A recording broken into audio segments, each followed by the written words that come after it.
What is up, everyone? Welcome back to another video today. And in this video, we are at Omaha Eppley Airfield for the 17th airport update for the month of October 2025. We've got one brand new route, and then of course there's more that will be coming next month. So stay tuned for the November update as we'll go into those in more detail. We'll go ahead and get started with the new route first. Parked at Alpha 1, Frontier from Atlanta. Twice weekly service to get things going to ATL. Right now it's on the A321neo, and I've got it arriving in. It's flight 2067, right on time at 11:05 a.m. on Friday, October 24th. The rest of the flights in this update, with one additional exception, at least in terms of when they arrived, are from Thursday, October 23rd. Very exciting times for Frontier, as they have shown some willingness to expand out of Atlanta. They've got a pretty decent presence down there now, and been able to be a part of that operation since I flew them Atlanta to Denver a few months ago. Moving on to our Delta section, we've got the Embraer 170 parked in from Washington Reagan. So much notable changes in terms of the aircraft that I have for Delta compared to last month. But this arrived in at 9:39 a.m., 21 minutes early. And then moving down to the A320, we've got it arriving in from Atlanta, so the competition heating up. I wonder how the prices vary from where they were like a year ago, for example, to now. See if Delta had to lower their prices a little bit, because now you got Frontier competing, even though Delta does have multiple daily services on this route. But this arrived in on the overnight, 40 minutes late. It actually arrived at 12:39 in the morning. So, yeah, not sure why there was a bit of a delay there, but either way, 40-minute delay is something to note.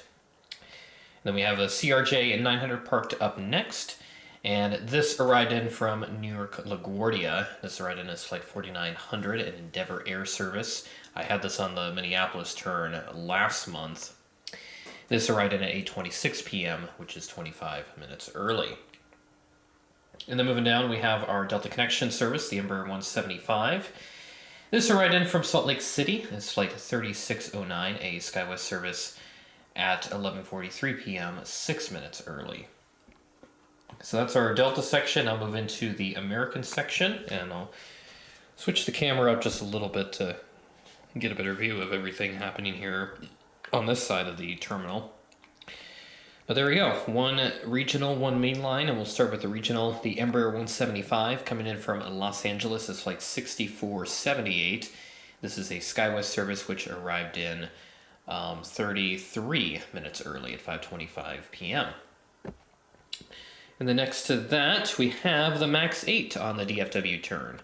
American's been occasionally swapping out the 738s or like the Airbuses, for example, and they'll send in a MAX, and they've done this on a couple other services as well. And just generally speaking, I've noticed more MAXes on a lot of the frequencies from like Southwest and United, and then Allegiant occasionally sends one in as well now. So yeah, predominantly more MAXes compared to the next generation examples that we've seen previously. But this arrived in from DFW with flight 2269, 20 minutes early at 2:34 p.m. Not bad. And then our last aircraft at the A gates, we have the Philadelphia service on the CRJ 900. This arrived in as flight 5545, operated by PSA at 10:29 p.m. at 25 minutes early. So looking pretty good for the various services here at the A gates. So just do a quick route roundup for everything that operates out of the A gates. So we have the Atlanta service on Delta. That's about 4 to 5 daily. 3 717s, and then they throw in a couple Airbuses in there.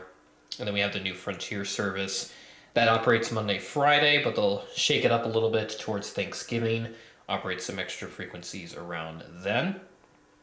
And then as we head over to Washington Reagan, they've got that about 1 daily, except on Saturdays actually.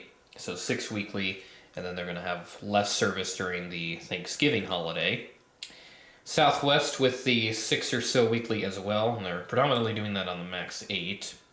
Over to New York LaGuardia, they have 3 a day during the most of the week, and then Saturdays only 1 daily there. And then Southwest, That's starting up March 5th of next year, and they'll do a similar frequency as well. But again, I don't know why this keeps listing Southwest Future Services as 757s. Are they secretly operating those now? But obviously that's a glitch, so that will need to be fixed for later, but just something to note there. And then over to Salt Lake, we have just the 2 daily SkyWest 175s there, so not much changing. Over to LAX, you have American on that 1 to 2 daily, so they'll go up to 2 daily here in November. And then Southwest, that is not exactly showing up correctly.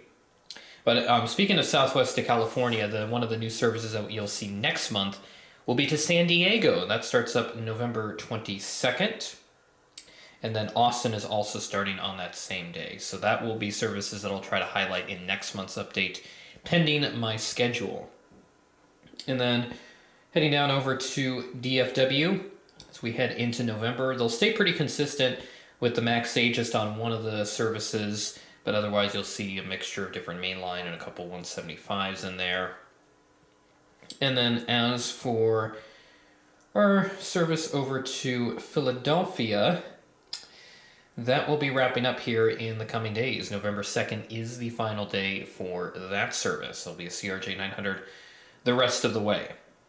So that's all the aircraft and flights in particular that we have at the A gates. We'll swing on over to the B gates. I should also mention too as well another new service they'll be starting up for Southwest on a seasonal basis. So just like the San Diego, which is also seasonal, they'll also be starting up Miami on March 7th of next year. So that'll be very exciting to boot. But otherwise, everything else, I don't have any other new services to mention. So that brings us on to Allegiant. We have the A320 on the Phoenix Mesa turn today. I think it's just not, I haven't had the Phoenix Mesa turn in quite a while on the Omaha airport updates. So got it here, and of course they're at B11 now. They moved there a few months ago. They were at B15 when they initially moved from the A gates because of the construction, but now they're over here. So this A320 arrived in at flight 671 at 7:52 p.m., 16 minutes early. And that brings us on up to our United section. We have all mainline in this update. I don't have a regional jet in this case. First up is the 737-700 from Chicago O'Hare, arriving in its flight to 247 at 2:07 p.m., which is 14 minutes early. And then I do have the MAX 9 here as well, and the A320 right next to that. No specials this month because I had the Star Alliance 738 last month. But I do have the MAX 9 on the Houston turn today. It's flight 1936, arriving in at 2:26 p.m., 16 minutes late. So it's our first late arrival here in the B gates. Then we have the A320 right next to that on the Denver turn. So we get the trifecta there, Chicago, Houston, and Denver. And of course they have San Francisco as well, which I don't have in this update, but that's on the 175 1 daily. It was mainline last month on this aircraft type, but now back to the regional jet. This A320 on the Denver turn arrived in as flight 1961 at 7:43 p.m., 13 minutes early. And that'll wrap things up nicely then with our Southwest section, which, as I mentioned, they will have several new services in the coming months, with 2 of them, San Diego being that resumption in November, and then Miami and New York LaGuardia being the new services that will be starting up next year. So we'll have those featured in the March 2026 airport update. So we're going to get started with the Southwest section. Just 3 airplanes here. I don't have the 800 in this update since there wasn't any space for them. We have the MAX 8 on the Chicago Midway turn. This arrived in as flight 4670 at 8:36 p.m., 6 minutes late. And then next to that is the 700 from Phoenix Sky Harbor, arriving in as flight 2416. This is a very delayed flight, scheduled arrival 10:05 p.m., but it didn't arrive until 1:26 in the morning. So very, very late night for the folks coming in from Sky Harbor. I don't know how much sleep some of those passengers would have gotten, but probably not much for the next day. But at least it was a Friday. That's pretty much all I can say with that.